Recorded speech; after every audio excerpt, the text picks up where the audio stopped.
Hello दोस्तों, स्वागत है आपका JNT ऑनलाइन क्लासेस में। आज की क्लास में मैं स्टार्ट कर रही हूँ एक क्लास फर्स्ट का मैरी गोल्ड का चैप्टर यानी कि इंग्लिश का चैप्टर, जो कि यूनिट 6 है और उसमें पोएम्स हैं। अगर आप देखेंगे तो इसमें 2-3 पोएम्स हैं इस पर्टिकुलर यूनिट में, और इसका मैं आज एक फर्स्ट हम पोएम करने वाले हैं, if I were an Apple. तो आज जिसको मैं रीड भी कराऊंगी, इसका हिंदी मीनिंग भी बताऊंगी और इससे जुड़ी जो बैक एक्सरसाइज वो भी करेंगे और एक्स्ट्रा एक्सरसाइजेस भी करेंगे, वो भी बहुत ही जल्दी, ताकि बच्चे भी समझ पाएँ और बच्चों के पेरेंट्स भी समझ पाएँ, ताकि वो बच्चों को समझा सकें। ठीक, तो चलिए स्टार्ट करते हैं वीडियो। और वीडियो शुरू करने से पहले चैनल पर न्यू है तो कर लीजिएगा सब्सक्राइब, वीडियो पसंद आए तो लाइक करना ना भूलें। So let's start.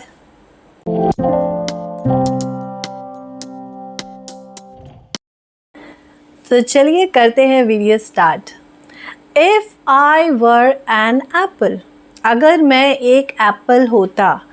एक बच्चा अपनी इमेजिनेशंस में सोच रहा है कि अगर मैं एप्पल होता तो क्या होता। तो कभी आपके बच्चों ने या बच्चों आपने कभी ये सोचा है कि अगर तुम एक एप्पल होते और पेड़ पे लटके होते तो क्या होता? कभी सोचना। तो पहले आज हम इस बच्चे की इमेजिनेशंस को पढ़ते हैं, फिर देखते हैं आपकी इमेजिनेशंस क्या सेम हुई या नहीं।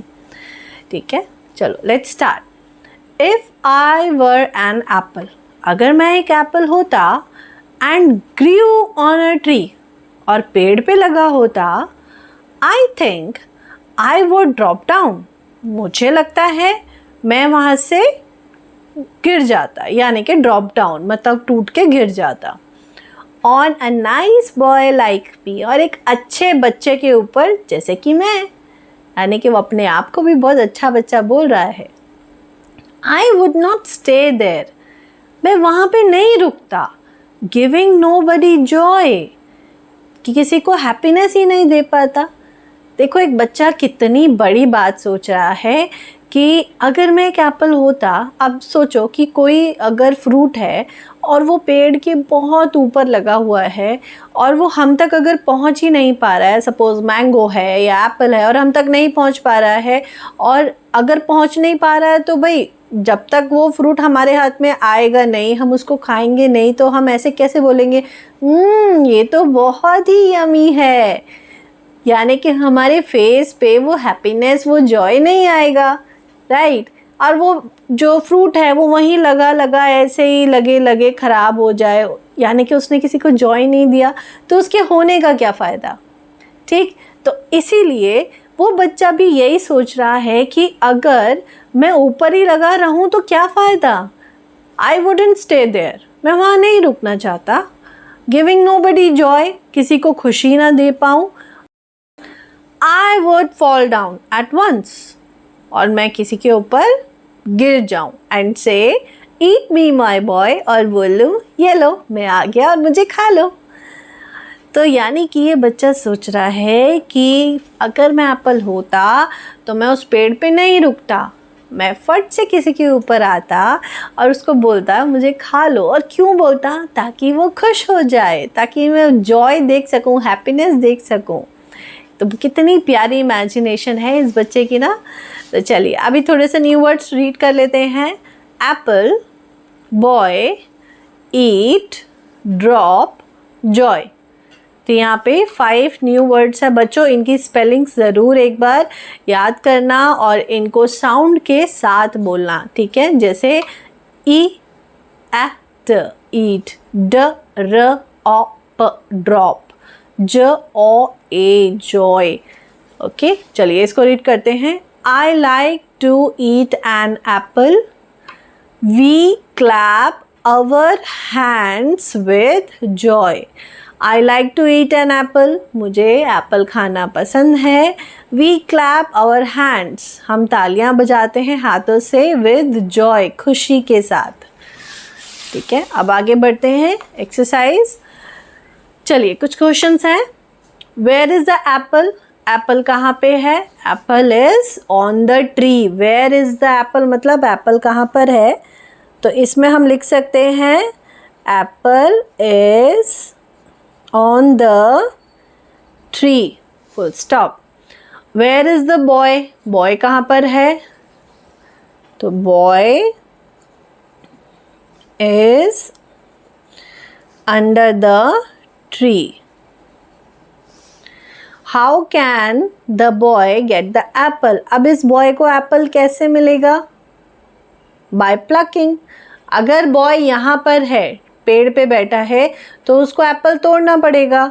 तो बाय प्लकिंग, प्लकिंग मतलब तोड़ना. ठीक है, एप्पल तोड़ेंगे और उसको मिल जाएगा. या फिर हम पूरा लिखना है तो क्लाइंबिंग, ऊपर चढ़ेगा, प्लकिंग फिर तोड़ेगा. ठीक है, तो हम इनमें से कुछ भी लिख सकते हैं. Do you like apples? क्या तुम्हें एप्पल पसंद है? अगर पसंद है तो से yes I like apples. Have you ever climbed a fruit tree? क्या आप कभी भी फ्रूट ट्री यानी कि जो फलों से लदे पेड़ होते हैं, क्या आप कभी उन पे चढ़े हो? क्लाइंब मतलब ऊपर चढ़ना. कभी चढ़े हो?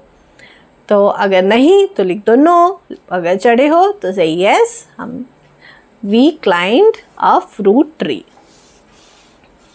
Okay, fill in the blanks. If I were a bird, अगर मैं एक बर्ड होता, आई वुड तो क्या करता? फ्लाई या क्राई? फ्लाई मतलब उड़ना, क्राई मतलब रोना. फ्लाई मतलब उड़ना, क्राई मतलब रोना. तो मैं क्या करता? फ्लाई. अगर बर्ड होता तो फ्लाई करता. If I were a B, अगर मैं एक बी होता, बी मतलब जो मक्खी होती है ना, मधुमक्खी होती है, तो उनको बी बोलते हैं. आई वुड क्या करता? बज़ या चिर्प. देखो बज़ जो होती है ना, ये मक्खियों की साउंड होती है, और चिर्प जो होती है ये बर्ड्स की साउंड होती है. तो बज़, जैसे कहते हैं ना बज़, ऐसे करके आवाज़ निकालते हैं. ठीक, उसके बाद ये कुछ स्मॉल ABCD छोटे लेटर्स हैं जो आपको डॉट के ऊपर बनाने हैं. इसके बाद है सी अलाउड, इनको आपको रीड करना है. Apple, people, ripple, drew, grew, through, due, few, mew, ball, call, fall. Okay, उसके बाद है ये कुछ बड़ा ही इंटरेस्टिंग आपको देखो पज़ल मिली हुई है, ये आपको पूरी करनी है. ऑरेंज, ऑरेंज की स्पेलिंग. ग्रेप्स, ग्रेप्स की स्पेलिंग. ये है मैंगो, तो यहाँ पे मैंगो की स्पेलिंग कंप्लीट करनी है. ये एप्पल है, तो यहाँ पे आपको 5 नंबर से एप्पल की स्पेलिंग कंप्लीट करनी है. ये पेयर है, PEAR, तो पेयर की स्पेलिंग कंप्लीट करनी है. बनाना है, यहाँ बनाना की स्पेलिंग कंप्लीट करनी है. ठीक है, तो आपकी बुक से ये चैप्टर कंप्लीट होता है. अब मैं एक एक्सरसाइज करवा देती हूँ इसी से रिलेटेड, एक्स्ट्रा एक्सरसाइजेस, ताकि पेरेंट्स को इसी चैप्टर से रिलेटेड कुछ एक्स्ट्रा करवाने के लिए बच्चों को मटेरियल मिल जाए. If I were an Apple, ये मैंने बुक का इंट्रोडक्शन पहले भी दिया हुआ है. अरिहंत की है ये बुक, NCERT की, और इसमें बहुत सारे एक्स्ट्रा क्वेश्चंस होते हैं जिससे कि आप बच्चों को अच्छे से प्रैक्टिस करवा सकें. तो चलिए स्टार्ट करते हैं. ओके, ट्रू और फॉल्स. फर्स्ट है the child wants to be an apple. क्या वो बच्चा एक एप्पल बनना चाहता था? अगर मैं एक एप्पल होता, ऐसे लिखा था ना, if I were an apple. So this is true. The apple does not want to drop down. क्या एप्पल नीचे नहीं गिरना चाहता था? नो, फॉल्स, वो तो नीचे आना चाहता था. An apple grows on a mango tree. अरे ऐसा हो सकता है कि एप्पल कभी मैंगो ट्री पे पैदा हो सकता है? नहीं, false. The child wants to give joy to everyone. Yes, वो बच्चा एप्पल बन के सबको खुशी देना चाहता था. The apple would fall down on a bad boy. No, on a nice boy. Apple किसके ऊपर गिरा था? एक नाइस बॉय के ऊपर. ओके, अब इसमें हमें करेक्ट ऑप्शन को टिक करना है. एप्पल ग्रो ऑन, एप्पल किसके ऊपर हुआ? An apple, a tree, a plant और अ कैट. किसके ऊपर एप्पल ग्रो हुआ? ट्री के ऊपर. एप्पल के ऊपर एप्पल ग्रो नहीं होता, ट्री के ऊपर हुआ. ठीक, next. Why would the Apple not stay on the tree. Apple जो है वो ट्री के ऊपर क्यों रुके नहीं रहना चाहता था? As it does not like the tree, क्या उसे पेड़ पसंद नहीं था? या as it likes falling down, उसको नीचे गिरना था? As it would give nobody joy, as it likes the nice boy, as it likes falling down, right? Okay, next one is, what would the child say if he was an apple? बच्चे ने क्या कहा अगर वो एक Apple होता तो? Eat me my boy, don't eat me my girl, or don't touch me. Eat me my boy. Okay, on the basis of the poem, give answers to the following questions. अब poem के basis पे हमें इन questions के answer करने हैं. Do you like apples? क्या आपको apples पसंद है? Yes, I like apples. On whom does the apple want to fall down? जो एप्पल था वो किसके ऊपर गिरना चाहता था? बॉय. ओके, अब हमें ये वर्ड्स जो ये लेटर्स दिए हुए हैं इन्हें अब अरेंज करना है और एक मीनिंगफुल वर्ड बनाना है. जैसे इसमें आप देख सकते हो क्या बनेगा? Down, DOWN. ठीक, इसमें बनेगा एप्पल, APPLE. इसमें बनेगा नाइस, NICE. इसमें ट्री, TREE.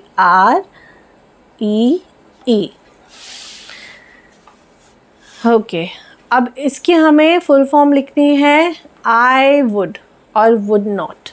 ठीक है, इसकी लिखेंगे आई वुड और इसकी वुड नॉट. हम मैचिंग करते हैं. Nice, down, boy joy, sorrow girl, up nasty. अब हमें अपोजिट वर्ड्स मैच करने हैं. ठीक है, match the words in column A with their opposites in column B. Nice, nice का opposite nasty. Down, up, boy, girl, joy, sorrow. ठीक है, nice मतलब अच्छा, नेस्टी मतलब गंदा, डर्टी. डाउन नीचे, अप ऊपर, बॉय गर्ल, जॉय मतलब खुशी, सॉरो मतलब sad. Fill in the blanks with the correct vowel from the box. Correct vowel हमें फिल करना है. जैसे यहाँ पे क्या आएगा? ड्रू. ये हमने अभी कुछ वर्ड्स पढ़े थे ना, उसमें था. जिससे इसमें ए भी आ सकता है, ड्रॉ भी आ सकता है, ई भी आ सकता है. इतना अलग अलग वर्ड्स भी बन सकते हैं. जैसे ये BALL. ठीक है, ये हमने अगर आपने देखा होगा, हमने कुछ वर्ड्स पढ़े थे, म्यू. ठीक है, ड्रू, फ्यू. इसमें फिल आ सकता है, ग्रो आ सकता है, थ्रू आ सकता है, कॉल आ सकता है, ड्यू आ सकता है. ठीक, आगे बढ़ते हैं. Find the odd one out. Odd one का मतलब होता है जो उस ग्रुप से मैच ना करे. जैसे कि आप बच्चों का कोई ग्रुप हो जिसमें सब 6 ईयर के बच्चे हों और उसमें एक 10 ईयर का बच्चा आ जाए तो आप बोलोगे ना ये तो हमसे मैच ही नहीं कर रहा. तो इसी तरह से अभी इस ग्रुप में हमें ढूंढना है ऑड वन, यानी कि जो इस ग्रुप से मैच नहीं कर रहा. जैसे मैंगो, ग्रेप्स, ब्रिंजल, एप्पल. भाई मैंगो फ्रूट है, ग्रेप्स फ्रूट है, एप्पल फ्रूट है, ये ब्रिंजल बीच में कहाँ से आ गया? जो कि एक वेजिटेबल है. ठीक, तो ये एक ऑड है, इसमें स्पेस नहीं दिया हुआ, हम इस पे टिक कर देते हैं. Cow, cat, donkey, sparrow. Cow, cat, donkey, ये तीनों एनिमल्स जो कि ज़मीन पे चलते हैं, जो कि एनिमल्स हैं. ये बर्ड है स्पैरो, तो इसको हम टिक कर देते हैं. Eagle, elephant, parrot, duck. अब ईगल भी बर्ड है, पैरट भी बर्ड है, डक भी बर्ड है. एलिफेंट तो एनिमल है, तो ये कुछ अलग हो गया. Mouth, hand, eyes, body. Mouth, hand, eyes, ये तो बॉडी के पार्ट्स हो गए. बॉडी, पूरा बॉडी लिख दिया तो इसको टिक कर देंगे. ठीक है, तो ये हो गई हमारी एक्सरसाइज. तो बच्चों देख लिया आपने, ये हो गई हमारी एक्सरसाइजेस कंप्लीट, जो कि हमने एक्स्ट्रा क्वेश्चंस भी कर लिए और इसी के साथ हमारा चैप्टर भी हो गया ख़त्म। If I were an Apple, जो कि बहुत ही प्यारा सा छोटी सी पोएम थी लेकिन बहुत बड़े मैसेज के साथ थी। और हमें भी यही इमेजिनेशन, हमारी भी यही होनी चाहिए कि दूसरों को खुशी कैसे दें, ये सबसे पहले हमारे दिमाग में आना चाहिए। और इसी के साथ ये हुआ चैप्टर ख़त्म। एक्सरसाइजेस, क्वेश्चन आंसर सब कुछ डन। अगर चैप्टर से रिलेटेड, वीडियो से रिलेटेड कोई भी क्वेरी हो, कमेंट करके ज़रूर बताइएगा। बहुत सारे पेरेंट्स के कमेंट्स आते हैं बच्चों को क्वेश्चन आंसर्स कैसे याद करें। मैंने बहुत सारी वीडियोस इस पे बनाई हुई हैं, प्लीज़ ज़रूर चेक करिए। और अगर अभी भी आपके मन में कोई क्वेश्चन है इन चीज़ों को लेके तो प्लीज़ कमेंट ज़रूर करिए। मैं पूरी कोशिश करूँगी आपके हर सवाल का जवाब ज़रूर दूँ, और हो सके तो आपके सवाल के ऊपर एक वीडियो बना दूँ ताकि आपके डाउट्स पूरी तरह से क्लियर हो जाए। So hope you like this video. पसंद आए तो प्लीज़ लाइक कर देना, और चैनल पे अगर आप पहली बार आए हैं तो सब्सक्राइब करना बिल्कुल ना भूलें। मिलूँगी मैं आपसे नेक्स्ट वीडियो में, तब तक के लिए गुड बाय।